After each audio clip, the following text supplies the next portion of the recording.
Salutations, j'espère que vous allez bien.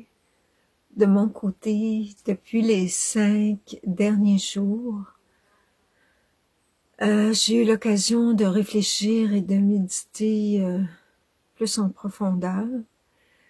Donc, je vais faire une première vidéo en expliquant mes ressentis au niveau de l'énergie actuelle.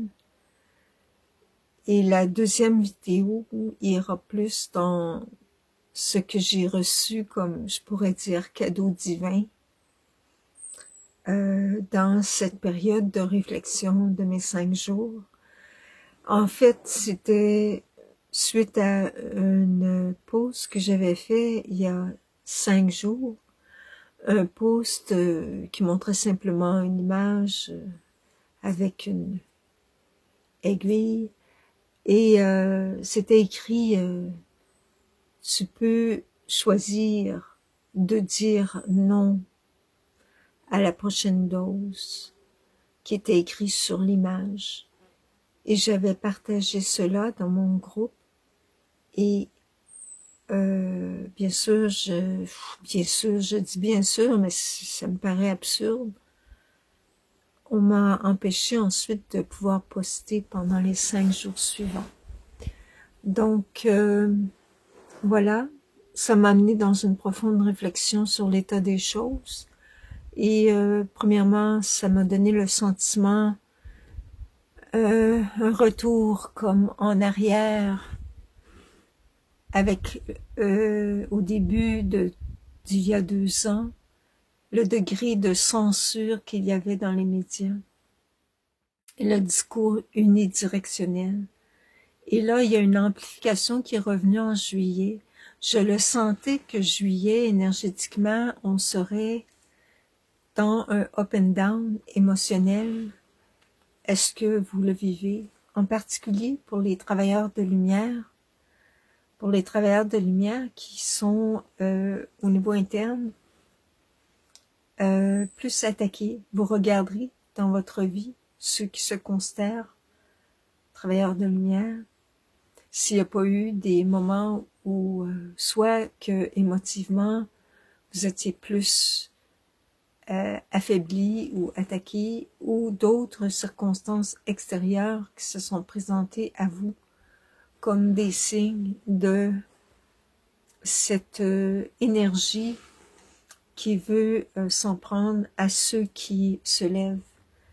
Et moi, ça m'a permis de réfléchir parce que j'ai toujours été une personne discrète et j'ai appris, comme beaucoup d'entre vous, à me taire. J'ai appris, comme beaucoup d'entre vous, à nier qui je suis vraiment. On le fait tous, dans nos familles, pour être acceptés.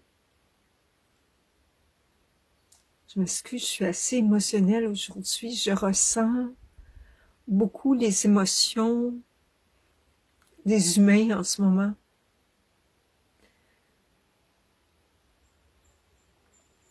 Et je ressens l'empathie, la compassion et même la douleur dans le cœur des êtres de lumière qui nous assistent. Parce que malgré tout, on est assistés. Donc, malgré que je parais triste, je sais que nous sommes assistés. Maintenant, ceci étant dit, je voulais dire ce que j'ai à dire aujourd'hui parce que mes 5 journées m'ont permis de réfléchir comment je me positionnais. Et mon moi terrestre, comme je l'appelle, il veut rester dans sa zone de confort, qui est de faire le low profile, de rester silencieuse, de ne pas m'exprimer, et de faire comme peut-être plusieurs d'entre nous, d'entre vous, continuer de partager des des informations importantes pour dire les vraies choses sur ce qui se passe, pour équilibrer le gros mensonge qui est en cours en ce moment et le système totalitariste qui va dans une pensée unidirectionnelle où on n'a pas le droit de dire ce que l'on pense, on n'a pas le droit même de réfléchir, on n'a pas le droit de poster ce que j'ai posté. Voyez-vous comment c'est rendu loin?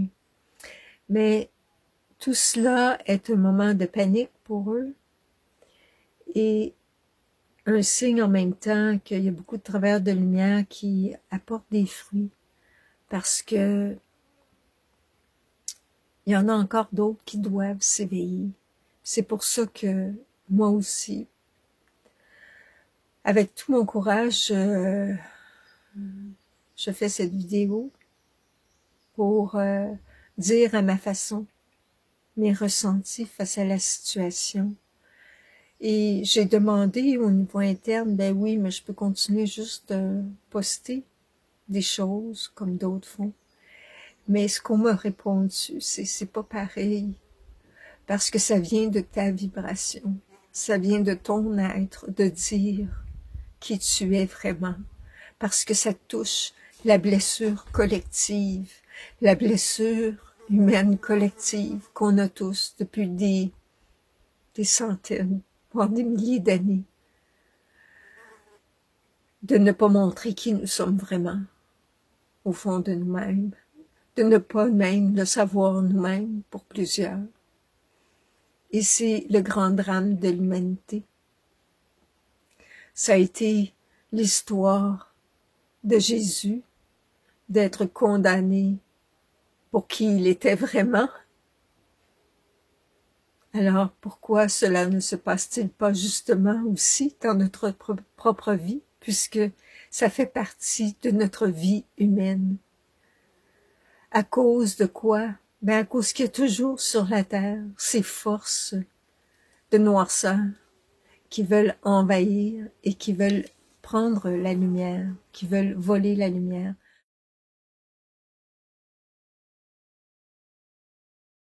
Leur vision du monde était écrite sur les guidestones en Georgia. Ces guidestones de leur nouveau monde, hein? C'est un petit peu comme on fait le parallèle ici, on pourrait faire le parallèle avec les tablettes qu'a reçues Moïse, qui sont les 10 commandements, qui sont des guides. Ces 10 commandements de Moïse, c'était des guides universels pour l'humanité au-delà des cultures, une règle de conduite qui crée ta guidance pour rester dans ta connexion divine, hein, l'origine de qui tu es vraiment, qui vient du divin. Mais eux, ils ont fait sur les guidestones les commandements de eux qu'ils veulent, 10 commandements de ce qu'ils veulent pour leur humanité, parce que eux se posent en Dieu envers nous les cons, hein, nous les cons, l'humain. Alors le premier, là je vais pas toutes les énumérer, vous irez voir en cherchant Guidestone, Georgia. Ils ont été descendus récemment et je vais revenir sur mon hypothèse de cette descente de ces grands monuments, écrits en 8 langues. Ils ont même inscrit en haut en langue ancienne, telles que l'égyptien, le sanskrit, l'hébreu, etc., leurs préceptes, leur vision du monde, et il y a un livre aussi qui existe sur ça qui donne les détails. Donc, la première chose à retenir, c'est qu'évidemment, ils veulent réduire 90% de la population et que l'humain est inutile. En gros, ça revient à ça, et que, dans le fond, l'humain est une forme de cancer sur Terre. Ils vont utiliser le vert, hein, le projet vert de la Terre pour éliminer le monde, tu sais. Donc, tu sais, ça paraît bien enrobé, tu sais, économiser l'énergie, le réchauffement climatique, Ils veulent détruire toute l'agriculture. Donc ça, ils n'en veulent plus. Ils veulent tout jeter à terre. Hein? C'est le Build Back Better. Build Back Better, ça veut dire on jette tout à terre, on va faire à notre façon, qui est leur façon de traiter l'humain comme pire qu'un esclave. On a été esclave longtemps, mais là, ce serait le pire du pire, parce on serait vraiment dans aucun choix de libre arbitre, rien du tout. On serait juste à leur service. Ça, déjà, c'est si toi, tu survis à ce monde-là, parce qu'ils en éliminent 90 selon ce qu'ils veulent faire dans leur plan mondialiste, hein, dont fait partie ONU et autres. Maintenant, les Guidestones, moi, j'étais sur le coup très heureuse qu'ils soient détruits, parce que c'est un symbole de leur mondialisme, de ce qu'ils veulent faire. Par contre, il y a une partie de moi qui dit, je crois qu'ils l'avaient prévu, ou peut-être même qu'ils voulaient les détruire, parce que de un, ils ont déjà commencé leur projet. Premièrement, ça laisse une trace de leur plan machiavélique. Ils l'ont enlevé, mais ils continuent leur plan. Ils veulent faire croire à tous ces travailleurs de lumière que, oh, la lumière a gagné, les Guidestones sont détruites, ça veut dire que l'état profond est mort. Loin de là.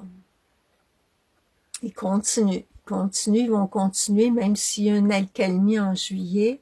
Il y a une accalmie extérieure. Au niveau interne, au niveau énergétique, on sent par contre que ça bouge. Là. Moi, je le sens énormément, que ça bouge. Et c'est important pour nous de rester bien centrés, rester quand même droit dans nos bottes, parce que c'est pas fini. Il faut pas se réjouir parce que les Guidestones ont été détruits. Maintenant, dans mon message, j'espère que vous allez le partager pour qu'il y ait peut-être dans vos amis des gens qui sont encore dans le doute, qui sont pas sûrs, qui pensent encore que le gouvernement est bienveillant, qui pensent encore que continuer d'écouter va aider à finir la situation, alors que depuis le début, leur prescription n'a fait que augmenter. Hein? Plus tu écoutes, plus ils t'en rajoutent. Alors, je vous invite à regarder, par contre, des soulèvements qu'il y a dans d'autres pays qui sont cachés dans les médias. Par exemple, aux Pays-Bas, soulèvement des agriculteurs, hein, énorme. Alors, ils ont envahi le Parlement à Sri Lanka aussi. Donc, je pense qu'il est temps que chacun fasse le grand saut avec lui-même, comme moi, je suis en train de le faire en vous parlant. Parce que c'est pas parce que ça m'enchante de parler de ces choses-là. Parce que je sais que la plupart de ceux qui parlent sont la risée de certains. Puis il y en a beaucoup qui se taisent parce qu'ils ont peur d'être la risée de d'autres. Mais, voyez-vous, c'est le jeu de l'ego, ça. C'est le jeu, la peur. C'est sur ça qu'ils vous ont tout le long. Et c'est d'ailleurs ça, c'est pour ça que ça continue. Parce que ils mènent le monde par la peur. Ils vous font peur avec ceci, cela, cela. Donc, il faut se libérer de la peur. Il faut se libérer de la peur de se manifester et d'être qui on est vraiment.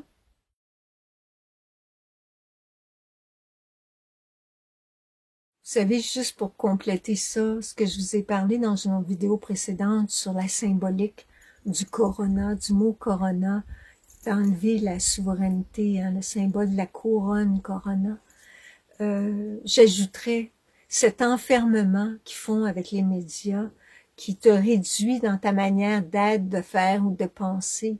Elles se retrouvaient dès le début dans leur symbolique de l'arc-en-ciel, ce beau symbole de l'arc-en-ciel qui signifie dans la Bible l'alliance de Dieu avec l'humain. Bien sûr, eux, ils le détruisent, ce symbole-là, dans le sens qu'ils le récupèrent pour dire que eux, ils sont les dieux avec qui vont faire une alliance avec vous. Et ces couleurs, regardez les couleurs de l'arc-en-ciel. Ils sont inversés par rapport au système énergétique. J'avais parlé des chakras. Les chakras de la base jusqu'à la couronne. Alors, eux, c'est des taux vibratoires qu'on a dans le corps. Et ces taux vibratoires-là, ils correspondent à des couleurs. Et les couleurs rouges, c'est couleurs terrestres, c'est la survie. Et là, quand on monte, les couleurs changent. Hein? Après, c'est orange, après, c'est jaune. Le jaune, c'est symbole de volonté, de vitalité, de ta vitalité, de ton action. Et le vert va vers le cœur, etc. Et jusqu'au chakra de le bleu vers la gorge, le chakra de la couronne qui est plus vers le mauve et le blanc. Et si on veut être logique, quand on illustre les chakras, on va partir de la plus basse vibration terrestre, taux vibratoire plus bas, le rouge, vers les couleurs plus élevantes, vers le mauve. Et eux, ils ont mis le rouge de leur arc-en-ciel qui enveloppe tout. Donc, le rouge est en haut et la couleur mauve est en bas, en petit. Ça veut dire que c'est le système énergétique à l'envers, ok? Ça veut dire la tête en bas. Et parce que ça veut dire que c'est ce qui va dominer, c'est l'esprit matérialiste, scientifique, selon leur science, l'esprit scientifique matérialiste, qui écrase la lumière de l'âme, qui écrase le divin, qui ferme le chakra. Donc, c'est un symbole inversé. Avec ce beau slogan, ça va bien aller, alors qu'on sait que ça veut dire tout l'inverse, que ça va très mal. Ça va bien pour eux dans leur plan, et ça va très mal pour nous. OK? C'est ça le message de leur symbole, de l'arc-en-ciel qui détruit cette belle symbolique. Il y a plein d'autres symboles qu'ils ont utilisés qui étaient des symboles plus religieux, mais ils les ont tellement travestis, si on peut dire, que les gens ils viennent confondus dans les symboliques spirituelles. Et regardez bien qu'est-ce que c'est qu'ils ont fait au Québec. La première chose qu'ils ont fait avant qu'il débute la pandémie, hein, un des événements majeurs, ça a été d'enlever la croix à l'Assemblée nationale. Ça montre à quel point les symboles spirituels sont puissants, parce qu'ils ont un impact sur la psyché humaine, des symboles, bien plus qu'on pense. Et ils l'ont enlevé, pas pour rien. Ils savent le pouvoir des symboles, eux. Et ils l'ont enlevé pour libérer l'énergie de ténèbres qu'ils voulaient faire, parce que la croix, c'est un immense symbole de protection. Ça a toujours été depuis des siècles. C'est un émanateur de protection divine, la croix. Donc, toute cette entreprise de on enlève les croix, ça fait partie de cette idée de déconstruire le sacré. Déconstruire le sacré en toi, déconstruire le sacré à l'extérieur. Donc, on pille la nature qui est sacrée. On détruit les temples, les églises, tout ce qui fait référence à une transcendance qui pourrait aider à faire descendre une lumière, une grâce, un pouvoir supérieur sur la terre pour l'assister dans sa libération. Donc, maintenant, on est cette église, on est ce pilier, c'est nous qui devons, chacun d'entre nous, défendre la lumière du tabernacle de notre cœur. C'est nous qui devons défendre cela.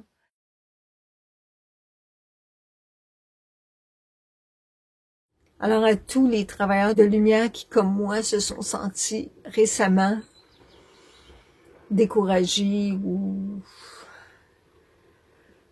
d'une certaine façon qu'on a envie de baisser les bras, je vous invite à vous relever de plus belle et aux autres qui dorment encore ou qui doutent surtout, qui doutent. C'est quoi qui est plus libérateur? Savoir les vraies choses ou rester dans l'illusion? Je vous pose la question. C'est juste être dans le courage qui va te redonner ton pouvoir, parce que c'est ça le seul pouvoir que tu as en ce moment, c'est le pouvoir de ton courage. Alors, ce serait mon dernier mot sur ça, sur cette vidéo, le courage. Restons dans le courage et partagez cette vidéo à ces gens qui doutent encore, parce qu'on a besoin d'éveiller encore plus de gens. Je garde espoir qu'il y a encore d'autres qui vont s'éveiller. Bénédictions à tous.